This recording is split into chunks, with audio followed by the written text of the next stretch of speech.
Miss Neelakandan, நான் யாருன்னு கேட்கக்கூடாது. உங்களை எனக்கு எப்படி தெரியும்னு கேட்கக்கூடாது. ஆனா நான் கேட்கிற கேள்விக்கு நீங்க பதில் சொல்லணும். ஏன் நீங்க இப்படி ஒரு கோழியாவே இருக்கீங்க? சார், நினைச்ச அப்பா அம்மாவுக்கு நான் பிறக்கல.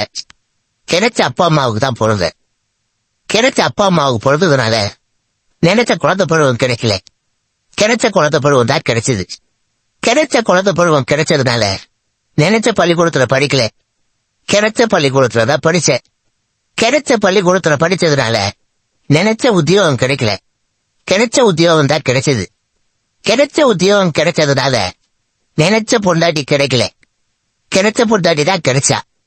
அதுக்கப்புறம் என்னால எப்படி சார் வீரனா இருக்க முடியும்? படிவேது, இவ சுமதி ஏதாவது புரிஞ்சுதா? நினைச்ச மனுஷனை நீங்க கொண்டு உட்கார வைக்கல, கிடைச்ச மனுஷனை தான் உட்கார வச்சிருக்கீங்க. கிடைச்ச மனுஷனை உட்கார வச்சதுனால நீங்க நினைச்சபடி அவரால் பேச முடியாது.